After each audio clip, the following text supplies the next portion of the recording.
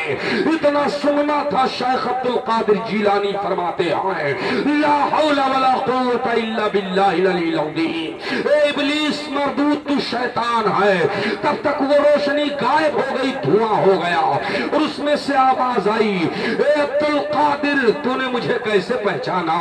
کہا سن، جب نماز میرے آقا پر معاف نہ ہوئی تو میں کون ہوں؟ جب ابو بکر پر معاف نہ ہوئی تو مجھ پر کیسے معاف ہوگی؟ جب عمر پر معاف نہ ہوئی تو مجھ پر کیسے معاف ہوگی؟ اس لیے میں نے جان لیا تو ابلیس ہے۔ اس نے کہا اے عبد القادر تیرے علم نے تجھے بچا لیا، آپ نے فرمایا پھر تو دھوکہ دے رہا ہے، میرے علم نے نہیں، مجھے میرے رب کے فضل نے بچا لیا۔ تو شیطان وہ دھواں بھی غائب ہو گیا۔ یہ عبد القادر جیلانی ہے کہ آپ کا ایمان لینے کے لیے ابلیس آئے تو آپ اسے پہچان لیں۔ سرکار غوث اعظم رضی اللہ عنہ کے اسی تقوی طہارت کو دیکھو تو جہاں آپ اماموں کے امام ہیں، جہاں آپ عالموں کے امام ہیں، جہاں آپ مفتیوں کے امام ہیں، جہاں آپ محققوں کے امام ہیں، وہی آپ متقیوں کے امام ہیں، پرہیزگاروں کے بھی امام ہیں۔ اسی لیے اعلیٰ حضرت عظیم البرکت کہتے ہیں کہ غوث اعظم امام توقع والنقا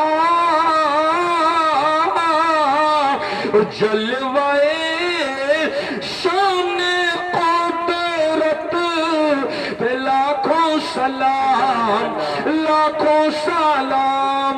قرآن پاک میں اللہ نے فرمایا ہے فَأَمَّا مَنْ طَغَىٰ وَآثَرَ الْحَيَاةَ الدُّنْيَا فَإِنَّ الْجَحِيمَ هِيَ الْمَأْوَىٰ۔ وہ لوگ جو سرکشی کرتے ہیں اور گناہ پر ڈھیٹھ بن جاتے ہیں، وہ لوگ جو دنیا کو سب کچھ سمجھ لیا اور گناہ پر ڈھیٹھ بن گئے۔ جیسے جانتے ہو کہ شادی بیاہ میں ڈی جے بجانا ناچنا حرام ہے، لیکن نئے وہ بجوائی اسی کو ڈھٹے پن کرتے ہیں۔ قرآن نے جنتی اور جہنمی کو بتا دیا ہے، پڑھ کے دیکھ لو سورہ مبارکہ کو اما پارہ میں 30ویں پارے میں جا کے پڑھو آپ۔ اللہ فرماتا فَأَمَّا مَنْ طَغَىٰ وَآثَرَ الْحَيَاةَ الدُّنْيَا، جس نے دنیا ہی کو سب کچھ سمجھ لیا اور گناہ پر ڈھیٹھ بن گیا، فَإِنَّ الْجَحِيمَ هِيَ الْمَأْوَىٰ، اسے جنت کی خوشخبری، جہنم کی خوشخبری سناؤ۔ اس نے ڈھٹے پن کر کے گناہ کیا، جانتا ہے یہ شراب حرام ہے مگر پی رہا ہے، جان بوجھ کر گناہ کر رہا ہے۔ دنیا کو سمجھ لیا کہ دنیا میں آئے ہو جی لو، آئے سے جی لو، اسی کو دنیا سب کچھ سمجھنا کہتے ہیں۔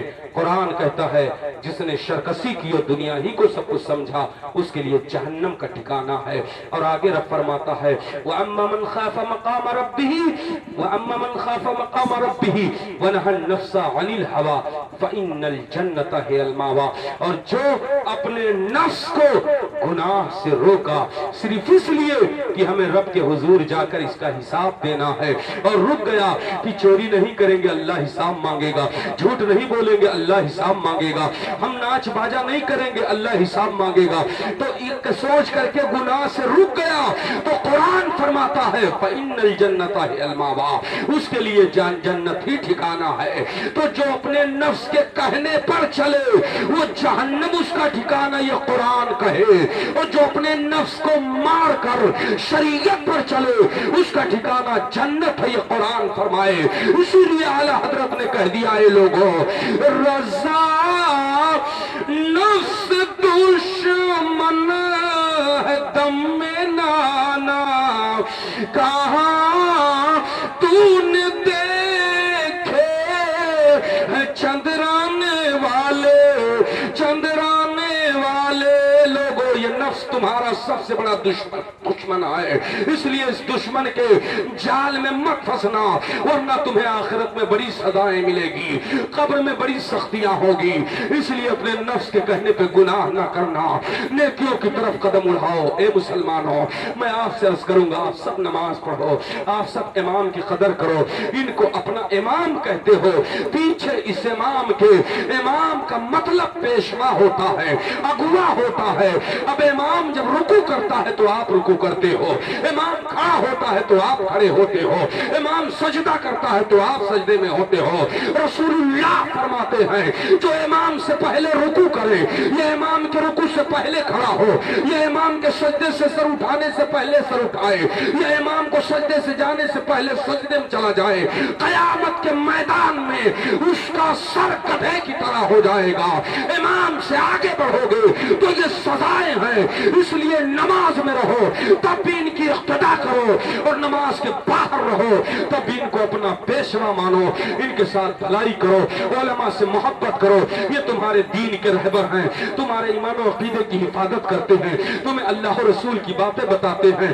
اللہ تعالیٰ تمہیں کامیابی عطا فرمائے گا، اللہ تعالیٰ تمہیں دنیا میں بھی کامیاب کرے گا، آخرت میں کامیاب کرے گا۔ کوئی عالم آپ کو اگر سخت جملے میں سمجھائے، امام اگر آپ کو ڈانٹ کر کے سمجھائے، برا نہ مانو، کیونکہ ڈاکٹر کے پاس کینسر کا پھوڑا لے کر کے جاؤ گے، ناسور کا، تو وہ چھری سے کاٹے گا، کاٹ کے نکالے گا، تمہاری تکلیف دیکھے گا، تم سے محبت کرے گا، تو وہ تمہارا ناسور بدن میں پھیل جائے گا، بدن بسر جائے گا۔ اسی طرح عالم حق بیان جب کوئی بات کہے تو برا نہ مانو، بلکہ وہ تمہیں جہنم سے بچانا چاہتا ہے، وہ تمہیں جنت میں لے جانا چاہتا ہے۔ کیا غرض ان کی ہے، کیا غرض ہماری ہے کہ ہم آپ کو پریشان ڈالیں، ہم آپ پر سختیاں کریں؟ صرف ایک مومن کے ناطے ہم کرتے ہیں کہ ہمارا مسلمان بھائی گناہ سے بچ جائے، برائیوں سے بچ جائے، نیکیوں کے راستے پر جائے۔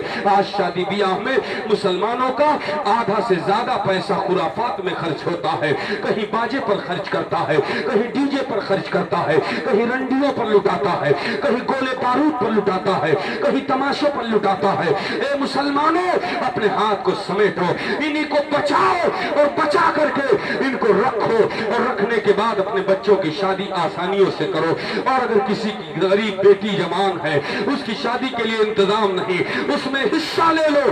خدا کی قسم، رنڈیاں ناچ کے لے کے چلی گئی، ہجڑے ناچ کے لے کے چلے گئے، ڈی جے والا لے کر کے چلا گیا، کوئی نفع نہ ملا، مگر ایک غریب بچی کی شادی تم نے کروا دی تو زندگی بھر وہ تیرے دو بچوں کے لیے دعائیں کرے گی، تیرے لیے دعائیں کرے گی۔ اگر کسی کی جھوپڑی کو تو نے بنوا دیا، اس کا چھت کروا دیا، تو اس کے بچے تجھے زندگی بھر دعائیں دیں گے۔ اس لیے رسول اللہ کا پیغام یہی ہے کہ اے مسلمانوں، نیکیوں کی طرف بڑھو۔ قرآن کہتا ہے ان اللہ یحب المحسنین، اللہ اسے محبوب رکھتا ہے جو لوگوں پر بھلائیاں کرتے ہیں۔ اللہ تعالی ہم تمامی حضرات کو ایک بنائے، نیک بنائے، اور اہدنا الصراط مستقیم پر چلنے کی توفیق و رفیق عطا فرمائے۔ جب تک جیو مسلمان بن کر کے جیو، مرو تو مسلمان بن کر کے مرو، مسلک اعلیٰ حضرت پر مرو، کل کے رضا ہے خنجرے خوخار برق بار، آدھا سے کہہ دو خیر، منائے نہ شر کرے، ذکر خدا جو ان سے جدا، چاہو نجدیوں واللہ ذکر حق نہیں، کنجی سخر کی ہے، اور یوں تو مسلک ہیں بہت، لیکن تمہیں اے دوستوں سوئے جنت مسلک احمد رضا لے جائے گا۔ مسلک اعلیٰ حضرت زندہ باد، فیضان حضور خطیب البراہیم پائندہ باد، وما علینا الا البلاغ۔ السلام علیکم۔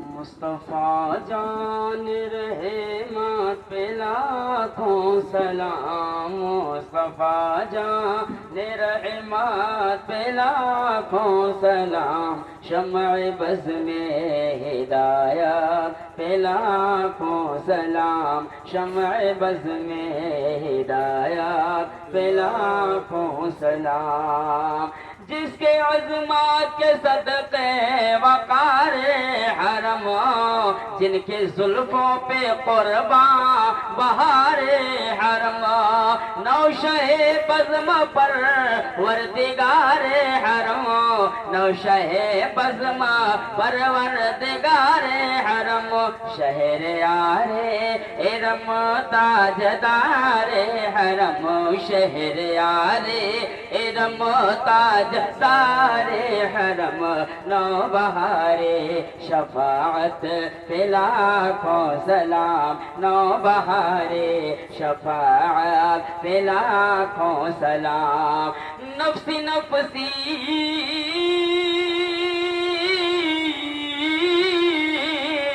نفسی نفسی کا ہوگا قیامت میں شور جب کسی پر کسی کا چلے گا نہ زور ان کے ہاتھوں میں ہوگی شفاعت کی ڈور کاش محشر میں جب ان کی آمد ہو کاش محشر میں جب ان کی آمد ہو بھیج سب ان کی شوکت پہ لاکھوں سلام بھیج سب ان کی شوکت جن کی جس کی منبر بنی گردن اولیاء اس قدم کی کرامت پہ لاکھوں سلام تو آقا غوث اعظم امام تو کاون کا غوث اعظم امام تو کاون کا غوث اعظم امام تو کاون کا جلوے شان قدرت پہ لاکھوں سلام جلوے شان قدرت مجھ سے خدمات کی خود سے کہیں ہاں رضا مجھ سے خدمات کے پد سے کہیں ہاں رضا مجھ سے خدمات کی خود سے کہیں ہاں رضا مصطفیٰ جان رحمت پہ لاکھوں سلام شمع بز میں ہدایت پہ لاکھوں سلام یا نبی سلام علیکہ یا رسول سلام علیکہ یا حبیب سلام علیکہ صلوات اللہ علیکہ آپ کی تاریخ بارہ غوث اعظم کے ہے گیارہ نجدیوں کا دل ہو پارا لو سلام آقا ہمارا یا نبی سلام علیکہ یا رسول سلام علیکہ یا حبیب سلام علیکہ صلوات اللہ علیکہ السلام علیکم یا رسول اللہ وعلی آلہ و اصحابہ یا حبیب اللہ